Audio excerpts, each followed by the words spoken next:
আল্লাহকে চিনতে হবে, রসুলকে চিনতে হবে, 5 ওয়াক্ত নামাজ পড়তে হবে, মা বাবার খেদমত করতে হবে। এই জন্য আমার যুবক ভাইয়েরা, আমি আপনাদের কাছে অনুরোধ করব, এই যে মাহফিলে একটা প্যান্ডেল, উপরে সামিয়ানা দিয়েছেন, 2 পাশে সামিয়ানা দেন নাই, বৃষ্টির ভয় করেছেন, কিন্তু মনে রাখবেন আজকে ঘরের ভিতরে পানি পড়লে একটা ছিদ্র থাকলে ছিদ্রটা বন্ধ করে দেওয়া হয়, কিন্তু এখন যে গুরুস্থান, দ্বাদশের গুরুস্থান, খবর নিয়ে দেখেন এমন কোন কবর নাই ভিতরে হাঁটু পানি নাই। কথা কোন ঠিক না বেঠি? সব কবর ছিদ্র দিয়ে, পানিগুলো দিয়ে মার কবরটা, মা কবরে ভাসতেছে, বাবা কবরে ভাসতেছে, নানা কবরে ভাসতেছে, কিন্তু 1 সেকেন্ডের খবর নেওয়ার কোনো সুযোগ নাই। আজকে মা কবরে ভাসতেছে, কালকে আমিও কবরে ভাসতে পারি। আজকে তো আমার চাচি চলে গেছে, ও যুবক খবরদার, পায়ের মধ্যে হাত দিয়ে বলে দিয়ে যাই, নিঃশ্বাসের কোনো বিশ্বাস নাই। সবাই আমার সাথে মহব্বতে বলেন, আপনাদের এলাকায় এই প্রথম রমজানে এত মানুষ হয়েছে। তো এই যে একটা জোয়ার, গণজোয়ার, এটা এলাকার জন্য একটা পজিটিভ দিক। কারণ কাদাযুক্ত মাটির মাঝে রমাদানুল মোবারকে রোজা রেখে এভাবে আমার মতন একজন নগণ্য মানুষ আসবে, আর আপনারা সবাই এভাবে অপেক্ষা করে আমার মুখ থেকে কথা শুনবেন এবং আমার পূর্বের আলোচককে প্রাণবন্তভাবে আলোচনা করার সুযোগ দিয়ে যে ভালোবাসাটুকু বরণ করেছেন, আপনাদের ভালোবাসাকে আমার পক্ষ থেকে স্যালুট জানাচ্ছি। এবং আমি আশা করব আপনারা, আমি যতটুকু আলোচনা করব ততটুকু আলোচনা অত্যন্ত মনোযোগের সাথে শুনবেন। আমি এখান থেকে প্রোগ্রাম করে আমি চট্টগ্রাম চলে যাব, সিফাতুল কামেল মাদ্রাসায় আমার প্রোগ্রাম। তো এই রমজান মাসেও আমি এই বছর, গতবার 19টা মাহফিল করেছিলাম, 16টা বা 19টা হবে, আর এবার মাহফিল রেখেছি প্রায় 39টা। রমজান মাসে 39টা মাহফিল অনেক কঠিন। গত ঈদ উল ফিতরের রাত থেকে ওয়াজ শুরু করেছি, পুরো 12 মাস মাহফিল করলাম। প্রতি মাসে 80টা, সর্বোচ্চ 90টা মাহফিল করেছি। এভাবে দূরতে দূরতে রমজান মাসটাই ছিল ইবাদতের জন্য স্পেশালি বরাদ্দ। এরপরও আপনাদের আবেগ, ভালোবাসাটুকুনকে মূল্যায়ন করতে গিয়ে আমি আপনাদের মাঝে এসেছি। ভাইরা আমার, আমি আপনাদের কাছে 2টা জিনিস কামনা করব। একটা হলো ধৈর্য, আর একটি হলো মনোযোগ। আজকের এই প্রোগ্রামটা আমি রেখেছি অনেক শখ করে, অনেক আগ্রহের সাথে মাহফিলটা রেখেছি। কমিটিরাও অত্যন্ত পজিটিভ আমার প্রতি, খুব আগ্রহ, এবং আপনাদের এলাকার মানুষগুলোর উপস্থিতি দেখে বুঝতে পারছি যে আসলে আপনারা অনেক আগ্রহের সাথে অপেক্ষা করছেন। মাঝখান দিয়ে আমার একটু প্যাস লাগছিল আজকে এই মাহফিল কমিটিদের সাথে আমি কথা বলেছি দুপুরবেলায়, যে আমি ইনশাল্লাহ 9:30টায় মাইক ধরবো, এইভাবে তাদের সাথে কথা হয়েছে। তারাও বলছে যে হুজুর ইনশাল্লাহ আপনাকে 9:30 মাইক দিব। আমিও 9:30টায় আসবো, কাপড় চোপড় পরে রেডি হচ্ছি। এই ঘন্টা যেতে না যেতেই আমার চাচি ইন্তিকাল করছে। তো চাচি ইন্তিকাল করেছেন, এখন লাশ হলো ব্রাহ্মণবাড়িয়া শহরে, সেখান থেকে বাড়িতে আসবে। জানাজার টাইম দিয়েছে তারাবির পর। আমার এই চাচিটা আমাকে মায়ের মতন আদর করতেন। আমার স্টুডেন্ট লাইফটা কাটছে চাচিদের বাসায়, বাড়িতে, কারণ ওনারা 5 ছেলে, আমরাও 5 ভাই। প্রত্যেকটা ছেলে আমাদের ভাইদের সাথে পারিবারিকভাবে বন্ধু সুলভ আচরণ শৈশব থেকে। তা আমার চাচাতো ভাই আমার রবিউল আলম শিমুল, সে আমার বন্ধু, এবং আমার বড় ভাইগুলো প্রত্যেকটা ভাই আমার সাথে, আমাদের পরিবারের সাথে, এবং আমরা ওনাদের পরিবারের সাথে খুবই শৈশব থেকে, ছাত্র জীবন থেকে এই পর্যন্ত ভালোবাসার বন্ধন। তো শেষে ইন্তিকাল, সে চাচি আজকে রমজান মাস আল্লাহ পাক নিয়ে গেছেন।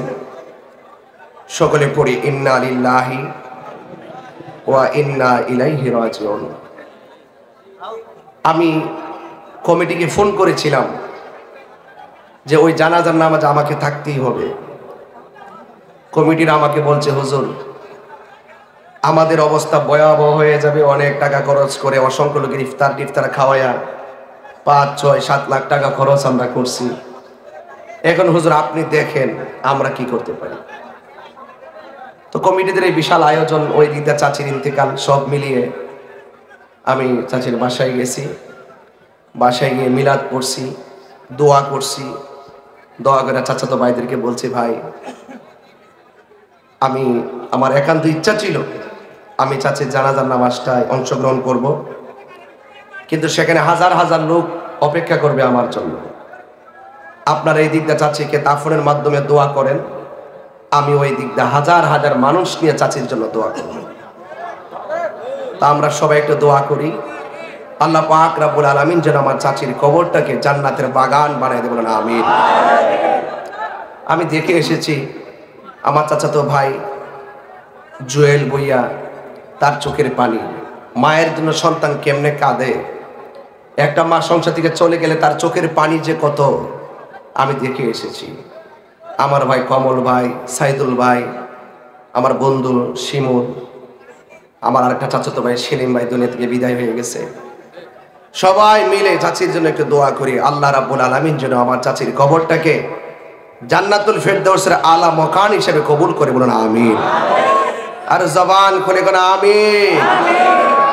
আমার চাচি বড় ভাগ্যবতী, রমজান মাসে আল্লাহ নিয়ে গেছেন, এবং আমরা সবার সামনে বলি, আল্লাহ আমার চাচাতো ভাই বোন যারা আছে, পরিবার পরিজন, আমাদের সকলকে আপনি ধৈর্য ধারণ করার তৌফিক দান করেন, আমিন।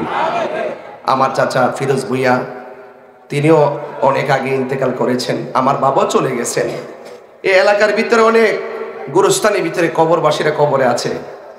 আমরা তো চাচ্ছি রমজান শেষ হয় না কেন, আর কবরবাসীরা চাচ্ছে আল্লাহ রমজানটাকে আমাদের জন্য আরো বাড়াইয়া দাও, কারণ রমজান মাস আসলে আল্লাহ পাক কবর আযাবকে মাফ করে দেন, হালকা করে দেন। যুবক ভাইয়ের আমার অনুরোধ করে বলি, যারা দুনিয়া ছেড়ে চলে গেছে আমাদের কাজ হলো তাদের জন্য দোয়া করা, আল্লাহ যেন তাদের কবরগুলোকে জান্নাতের গুলজার বানিয়ে দেব, না আমিন। যাই হোক, আমার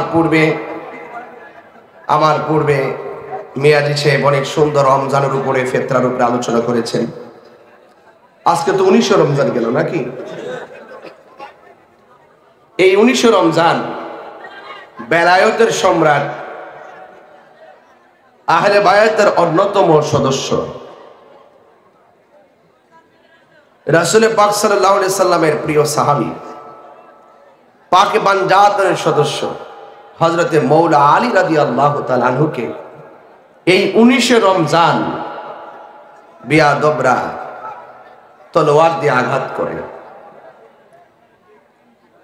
আঘাত করার পরে 19 রমজান গেল, 20 রমজান গেল, 21 রমজান হযরতে মৌলা আলী রাদিয়াল্লাহু তাআলা আনহু সেই আঘাতে শাহাদাত বরণ করেন। ইন্না লিল্লাহি ওয়া ইন্না ইলাইহি রাজিউন। আপনি বুঝেন না, মারিফতের সম্রাট, বেলায়েতের সম্রাট, যিনি যাকে ছাড়া ঈমানদার হওয়া যায় না, আহলে বায়াতের মহব্বত ছাড়া ঈমানদার হওয়া যায় না, সেই আহলে বায়াতের সদস্যদেরকে তলোয়ার দিয়ে মেরে ফেলেছে। আপনি বোঝেন না পৃথিবী বড় কঠিন। তো আজকের দিনটা হলো সেই বেদনা বিদুর সেই দিন। আল্লাহর হাবিব সাল্লাল্লাহু আলাইহি সাল্লাম বলেছেন, যারা আমার আহলে বায়াত হলো নূহ নবীর কিস্তির মতন। নূহ নবীকে তার সম্প্রদায়ের মানুষেরা যেভাবে কষ্ট দিয়েছে, ওনার আপন সন্তান কেনান পর্যন্ত বিরুদ্ধে চলে গেছে।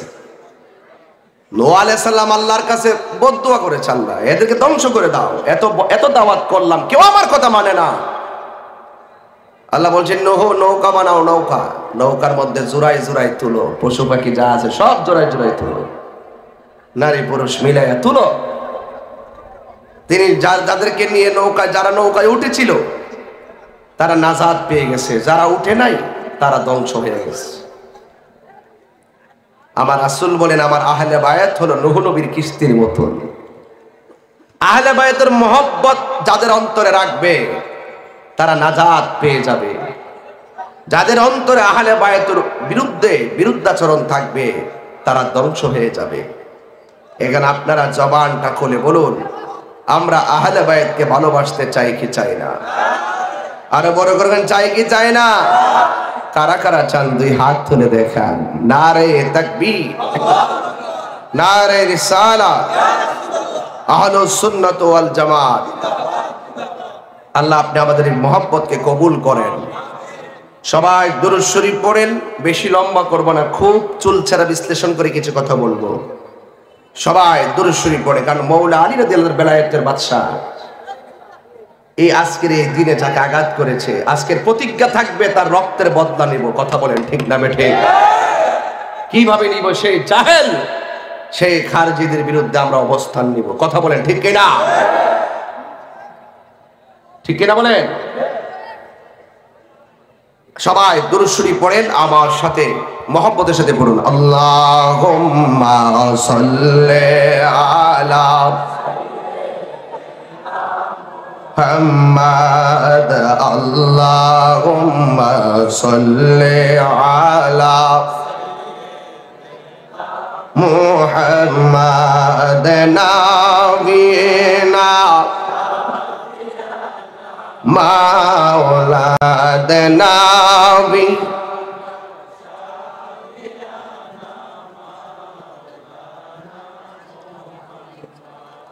একটা জবান বন্ধ রাখবেন না, মহব্বতে মায়ার সুরে বলু সুবহানাল্লাহ। যুবক ভাইরা আমার, হাজীগঞ্জের বাবারা, ও দেওদ্রনের বন্ধুরা, ও আমার দ্বাদশ গ্রাম ইউনিয়নের বাবারা, হাজার হাজার মানুষ যারা এই খোলা আকাশের নিচে বসে আছেন, আপনারা আমার সাথে বলুন, আমাদের হায়াত মওতের মালিক কে? আল্লাহ। এই আওয়াজে মানি না, জবান খুলে বলো কে? আল্লাহ। বন্ধু, এই রমজান আমাদের কাছ থেকে বিদায় নিয়ে যাচ্ছে রে বাবা। মাগফিরাতের 10 দিনও চলে যায়, গুনাহ মাফ করতে পারছি কিনা সেটা বোঝা বড় দায়। রমজান চলে যায়, তারাবি চলে যায়, কবুল হয়েছে কিনা বোঝা বড় দায়। ও যুবক, এমনও হতে পারে এই রমজানুল মুবারকের রোজা কাহার জন্য জীবনের শেষ রোজা। কথা বলেন ঠিক কিনা? যুবক ভাইরা আমার, আজকের দিনটা হলো এমন দিন, মৌলা আলী রাদিয়াল্লাহু তাআলা আনহুকে তলোয়ার দিয়ে আঘাত করলো মুলজিম। হ্যাঁ, ঠিক আছে নি? এই বেয়াদবে আঘাত করলো কার গায়ের ভিতরে? যার হাতের মধ্যে জান্নাতের চাবি থাকবে। যার স্ত্রীর নাম হলো খাতুনে জান্নাত মা ফাতেমা। যার দুইটা কলিজা টুকরা করলো ইমামে হাসান, ইমামে হুসাইন। আখাযা বিয়াদি হাসানিন হুসাইনিন। আমার নবী একদিন হাসান হুসাইনের হাতের মধ্যে ধরলেন। আমার নবী বলে, যারা হাসান হুসাইনকে ভালোবাসলো সে যেন আমি নবীরে ভালোবাসলো। আমার নবী বলেন, যারা এই দুইজনকে ভালোবাসে ও আবাহুমা, তাদের বাবাকেও যেন তারা ভালোবাসে। ও উম্মাহুমা, তাদের মাকেও যেন ভালোবাসে। তাইলে 4টা জিনিস পেয়ে গেছি। 1 নম্বর মৌলা আলীকে ভালোবাসতে হবে। 2 নম্বরে হযরতে খাতুনে জান্নাত মা ফাতেমাকে ভালোবাসতে হবে। 3 নম্বর ইমামে হাসান মুজতবাকে ভালোবাসতে হবে। 4 নম্বর ইমামে হুসাইন মুজতবাকে ভালোবাসতে হবে। আল্লাহর হাবিব বলে, এই হাদিসের শেষ অংশ, আল্লাহর হাবিব বলে যারা এই চারজনকে ভালোবাসবে ওই ভালোবাসার মানুষগুলো আমি নবীর সঙ্গে জান্নাতে থাকবে।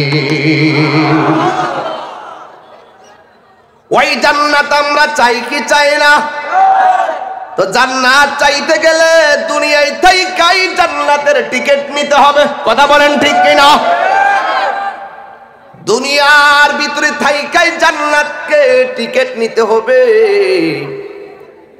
দুনিয়ার জমিনের মধ্যে থাইকা মা বাবার বুকের মধ্যে লাথি মাইরা, দুনিয়ার জমিনে থাইকা সুদ খাইয়া, ঘুষ খাইয়া, গাঞ্জা খাইয়া, দুনিয়ার জমিনে থাইকা নবীর বিরুদ্ধে কথা বইলা, পাঞ্জাতনের বিরুদ্ধে কথা বইলা, সাহাবীর বিরুদ্ধে কথা বইলা, বড়দেরকে অবজ্ঞা কইরা, আল্লাহর সঙ্গে নাফরমানি কইরা দুনিয়া থেকে বিদায় হওয়ার পর কবরে যাওয়ার পরে, ওই কবরের ভিতরে যাওয়ার পরে ওই কবরের ভিতরে জান্নাতের গালিচা পাওয়া যাবে না। কথা বলেন ঠিক কিনা? জান্নাতের গালিচা যদি পাইতে চান দুনিয়ায় তাইকাই আল্লাহকে চিনতে হবে। ইন্নাকা লা তাজনি বিনাশ শাউকিল ইনাব, আঙ্গুরের গাছ থেকে কাঁঠালের আশা করা যায় না, পচা বীজ লাগাইলে গাছের আশা করা যায় না। মাটির উপরে 2 নম্বরই কইরা মাটির নিচে যাইয়া জান্নাতের গালিচা পাওয়া যাবে না। কথা বলেন ঠিক কিনা? তাহলে আজকের 19শে রমজান ওই বিয়াদবে যে মৌলা আলী রাদিয়াল্লাহু তাআলা আনহুর গায়ের মধ্যে আঘাত করলো, আর যারা এই আঘাতকে সমর্থন করে মৌলা আলী রাদিয়াল্লাহু তাআলা আনহুর বিরুদ্ধে অবস্থান নেয়, তারা কি কখনো নবীরে পাবে? আল্লাহ হইল খালেক, নবী হইল জান্নাতের মালিক, আর পাঞ্জাতনের 4 জন হইল জান্নাতের প্রবেশ রক্ষী। তাদের সঙ্গে গাদ্দারি কইরা জান্নাতের গেটে যাইয়া মুখ দেখাইতে পারবা না। জান্নাতে যাওয়ার সময় একটা রাস্তা আছে, রাস্তা, সেই রাস্তাটা হলো পুলসিরাতের রাস্তা। জান্নাতটা থাকবো রাস্তার ওই পারে, মানুষ থাকবে এই পারে। রাস্তাটা হবে চুলের চাইতে চিকন, হীরার চাইতে ধারালো, এমন অন্ধকার থাকবে। এই রাস্তাটা পাড়ি দিয়া জান্নাতে যাওয়া লাগবে। কিন্তু রাস্তার এই দুনিয়ায় ব্রিজ বানাইলে ব্রিজের নিচে পানি, আর উপরে ফ্লাইওভার বানাইলে মাটির রাস্তা থাকে। ও বন্ধু, আমার আল্লাহ যে পুলসিরাতটা বানাইব, পুলসিরাতটা মাটির উপরে বানাইবে না, পানির উপরে বানাইবে না যে লাফ দিয়া পানিতে পড়লে আরাম।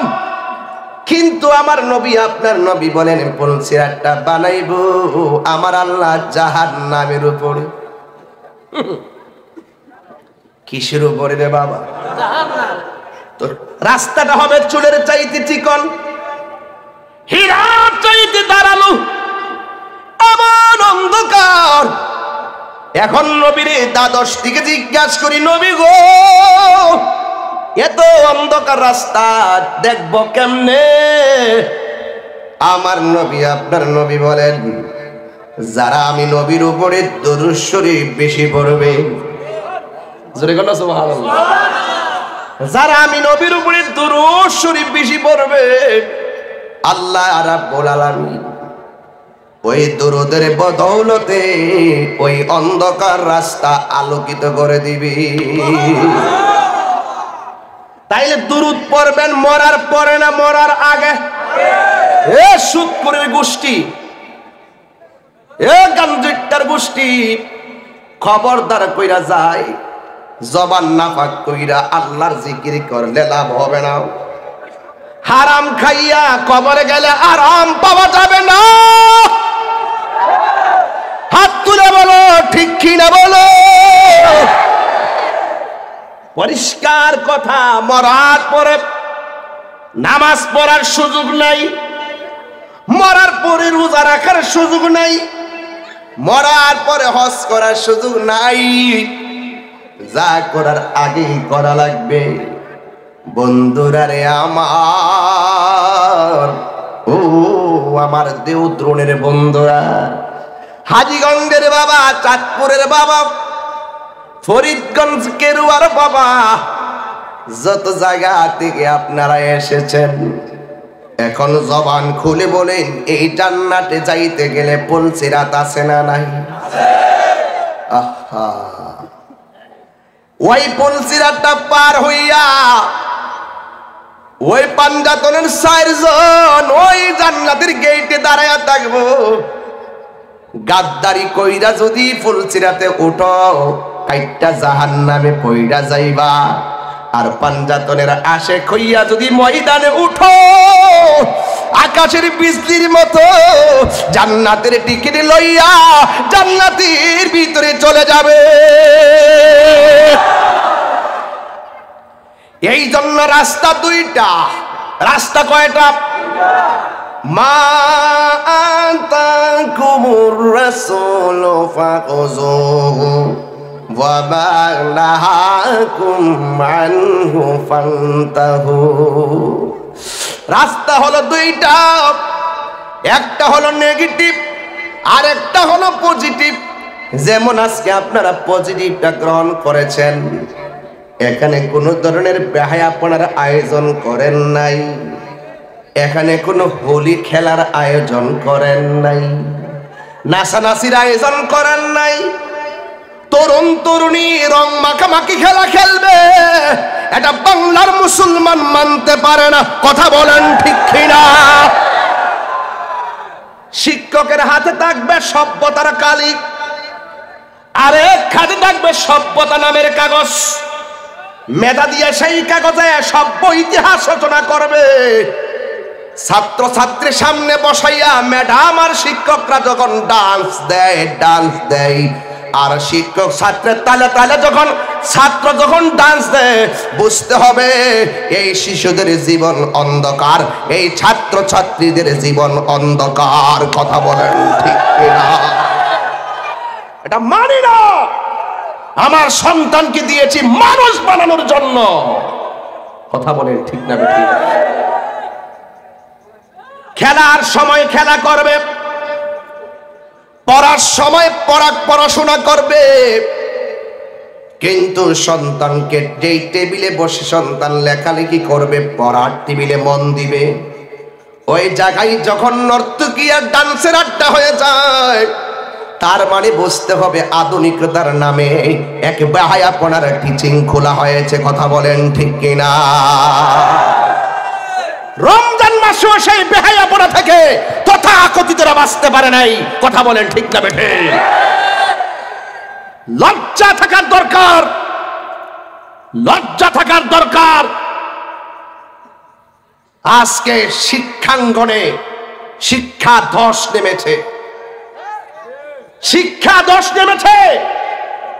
কোটি কোটি টাকা পাঠ্যপুস্তক প্রণয়ন করার পরে সেখানে বিভিন্ন ধরনের লেখালেখি লেখা হয়, আবার সেটা পরিবর্তন করা হয়। এটা রাষ্ট্রের জনগণের সম্পদ। এইগুলো রচনা করার আগে 100 বার চিন্তা করে রচনা করতে হবে। যাদেরকে দায়িত্ব দেওয়া হয়েছে এরা দালালিতে ব্যস্ত। আমার স্বাধীন সোনার বাংলা, আমরাই গর্ব দেশ। আমরা ধর্মের সম্প্রীতি নিয়ে কাজ করি, রাষ্ট্রের সম্প্রীতি নিয়ে কাজ করি, রাষ্ট্রকে মডেল বানাইতে চাই, শিক্ষাকে মডেল হতে দেখতে চাই। কিন্তু মনে রাখবেন, সবচাইতে শ্রেষ্ঠ বিদ্যাপীঠ যখন বেহায়াপনার দ্বারা কলুষিত হবে, তাহলে সেই দেশের শিক্ষাঙ্গনের ছাত্রদের মেধা আর কাগজে লিখতে হবে না, বোঝাই যায় তারা অন্ধকারে ডুবে গেছে। কথা বলুন ঠিক কিনা বলেন? সেই দিকে খেয়াল রাখতে হবে, সজাগ দৃষ্টি রাখবে। এখানে আমার ছেলেরা রমজান মাসে এসেছো, তোমরা তো লেখাপড়া করতেছো। আমি মাস্টার্স পাস করছি 20 বছর হয়েছে। কয় বছর? 20 বছর হয়েছে। তাহলে 20 বছর আগেই তো আমি পড়েছি, এইটে পড়েছি, এসএসসি পাস করেছি।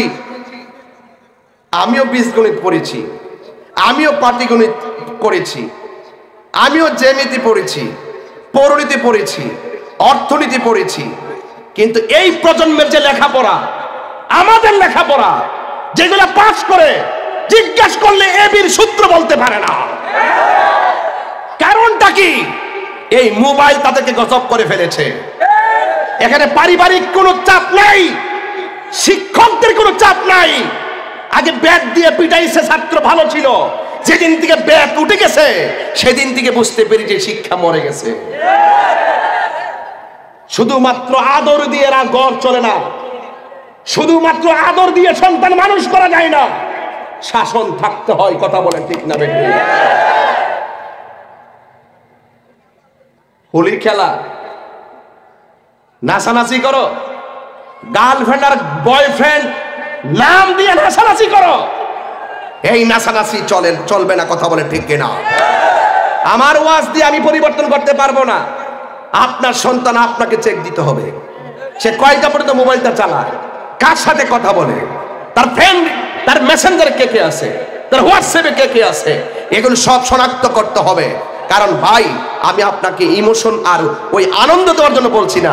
তোমরা নিজেরই খেয়াল করে দেখো, ছাত্ররা আমাদের নিজের মাথায় নিজেরা কুড়াল মেরে দিয়েছে। তোমার মুখে কেউ খাবার তুলে দিবে না, শিক্ষক তোমাকে সব শিখাই দিবে না। তোমাকে বাড়িতে তোমার বাড়ির রুমটাকে বিদ্যালয় বানাইতে হবে, টাইম মতো ঘুমাইতে হবে, টাইম মতো ঘুম থেকে উঠতে হবে। কথা বলেন ঠিক না বেঠি? সারা রাত ঘুমাই থাকে, সে ক্লাসে যায় কি পড়বে? সিলেবাস ভিত্তিক হয়ে গেছে। রিয়েল মেধা কেবল পাস করলেই বিদ্যা অর্জন হয় না। এমন বহুত দেখছি গোল্ডেন এ প্লাস, আমরা সামনে কথাই বলতে পারে না। সিন আন সিন যাওয়ার পরে যদি বলে যে না, সিন থেকে 8টা প্রশ্ন উত্তর, 8টা প্রশ্ন কোশ্চেন তৈরি কর, কই আবার অ্যানসার কর, কি উত্তর দেবে? সে এই সিনের অর্থই তো বলতে পারে না। সে কিসের অ্যানসার, সে কিসের কোশ্চেন বানাবে? ন্যারেশন তো বুঝেই না, ডবলিট কোশ্চেন বুঝেই না, সে তো ওই রাষ্ট্রে ওই দেশেই নাই। এবার যে নিবন্ধন পরীক্ষা হয়েছে, আমি পড়াও করি নাই, আমি পড়িও নাই, আমি শুধু প্রশ্নটা দেখেছি, আমি এমনিতেই 33টা প্রশ্নের উত্তর দিতে পেরেছি। আর focus, positron, current affairs, coaching টুচিং কইরাও প্রশ্নটা খারাপ হয়েছে। হইব কেমনে? হবে কিভাবে? তুমি তো মোবাইলে মজে গেছো। কথা বলেন ঠিক না বেঠিক? যুবক ভাই, ওই যারা মৌলালির গায়ে আঘাত করেছে এরা ভালো মানুষ না, সেই লোক এখনো আছে। তোমাদের জীবনকে নিয়ে পুতুল খেলা খেলবে। তুমি পড়লে পড়তেছো, না পড়লে নয়, বেতন তো ঠিকই আছে। আর তুমি পাস করলে কে ফেল করলে কি, কোন রকম পাস করলে তো চলে, মাইনাস পাইলে তো চলে, বেতন তো খারাপ আছে। শিক্ষকদেরকে বলবো, আমার পোলাপানদেরকে একটু পড়ান, একটু পড়ান। আপনারা পড়ান না। আমার মেয়েকে দিয়ে, আমার ছেলেকে দিয়ে আমি বুঝতেছি, তাহির হুজুরের ছেলে মেয়ে, বাপরে, পাস করেই থিব, পাস করেই থিব, ঠিক আছে, সুন্দর করে লিখা দিয়ে রোল 1 বানাই দেন, মালের দান দেয়। আবার দেখবেন প্রাইভেট কারের ভিতরে, আরে প্রাইভেট যেগুলো পড়াবে আর কি, প্রাইভেট কেন, প্রাইভেট যারা পড়া এদের সঙ্গে স্বজন প্রীতি চলে, কোচিংদের সাথে তাদের সাথে এইভাবেই শিক্ষাঙ্গন চলতেছে। এগুলো বন্ধ করেন, এগুলো বন্ধ করেন। আমার সোনার, এই ছেলেগুলো দেখলে আমার মায়া লাগে। এই ছেলেগুলো প্রত্যেকটা স্টুডেন্ট বয়স, 80% পোলাপান, লেখাপড়ার মান অনেক দুর্বল, অনেক দুর্বল, অনেক দুর্বল। আবার কোন রকম ভাবে পাস করলে মেধা থাকে খারাপ, ওই এমুকে ভার্সিটিতে চান্স পাইছে, আমি পাই না, যা মনটা খারাপ। ভালো ছাত্র মন খারাপ করে না, ভালো ছাত্র 10 বার চিন্তা করে। কথা বলেন ঠিক না বেঠিক? আল্লাহর ওয়াস্তে যা হবার হয়েছে, আজকে থেকে ওয়াদা করবেন যে আমরা নিজের জীবনকে গঠন করব, চরিত্র ঠিক রাখবো, ইহকাল পরকালে যেন আমরা আল্লাহর সামনে হাসি মুখে দাঁড়াইতে পারি, সেইভাবে নিজের জীবনকে গড়বো। আজকে এই সন্তানদের দ্বারা বহুত মা অনেক কষ্টে আছে না নাই বলেন? আরো যারা আছে কিনা বলেন? ওই মা বাবাকে কষ্ট দেওয়া যাবে? আমি বলেছিলাম পাকে পাঞ্জাতনের কথা, দুনিয়ার শিক্ষা, জাগতিক শিক্ষা আছে, সবচাইতে বড় শিক্ষা হলো নৈতিক শিক্ষা। এই নৈতিক চরিত্রের অবক্ষয় হয়ে গেছে দুনিয়ার মোবাইলের গজবের কারণে।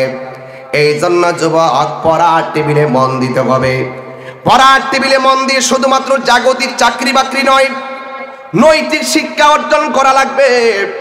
আল্লাহকে চিনতে হবে, রসুলকে চিনতে হবে, 5 ওয়াক্ত নামাজ পড়তে হবে, মা বাবার খেদমত করতে হবে। এই জন্য আমার যুবক ভাইয়েরা, আমি আপনাদের কাছে অনুরোধ করব, এই যে মাহফিলে একটা প্যান্ডেল, উপরে সামিয়ানা দিয়েছেন, 2 পাশে সামিয়ানা দেন নাই, বৃষ্টির ভয় করেছেন, কিন্তু মনে রাখবেন আজকে ঘরের ভিতরে পানি পড়লে একটা ছিদ্র থাকলে ছিদ্রটা বন্ধ করে দেওয়া হয়। কিন্তু এখন যে গুরুস্থান, দ্বাদশের গুরুস্থান, খবর নিয়ে দেখেন এমন কোন কবর নাই ভিতরে হাঁটু পানি নাই। কথা কোন ঠিক না বেঠি? সব কবর ছিদ্র দিয়ে, পানিগুলো দিয়ে মার কবরটা, মা কবরে ভাসতেছে, বাবা কবরে ভাসতেছে, নানা কবরে ভাসতেছে, কিন্তু 1 সেকেন্ডের খবর নেওয়ার কোনো সুযোগ নাই। আজকে মা কবরে ভাসতেছে, কালকে আমিও কবরে ভাসতে পারি। আজকে তো আমার চাচি চলে গেছে, ও যুবক খবরদার, পায়ের মধ্যে হাত দিয়ে বলে দিয়ে যাই, নিঃশ্বাসেরই কোনো বিশ্বাস নাই। সবাই আমার সাথে মহব্বতে বলেন